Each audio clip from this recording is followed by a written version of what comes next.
Doctor स्वर्गीय निकीराम अग्रवाल स्मृति रे जेन press club और मारवाड़ी युवा मंच मिलित ये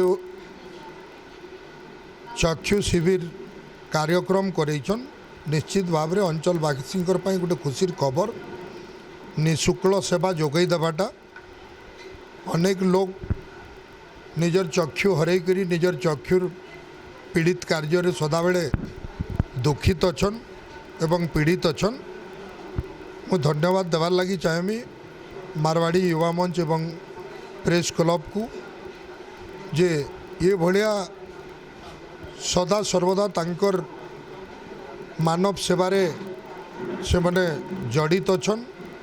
इटा खाली चक्षु शिविर कार्य नहीं अनेक कार्य एभली विगत दिन रे करी आसुचन। आउ ये कार्य आज कंटाबांजी अंचल अनेक पीड़ित मनकर लगी अनेक चक्षु रोगी मनकर लगी गोटे भल दिन आएला। आज कंटाबांजी रे अनेक डॉक्टर आसिकरी तांकर आखि मर चेकअप करी पारुचन।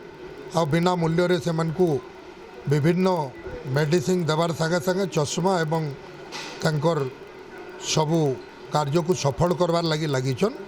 मु भगवान पाखरे प्रार्थना करमी यही भली मानव सेवा करुथबा व्यक्तित्व माननकु आगामी दिन रे सदा सर्वदा भगवान जुग जुग धरी तांकर स्मृति को बंचाई रखू एवं सेमानकु सबुबेले भल कार्य रे जड़ित रखू।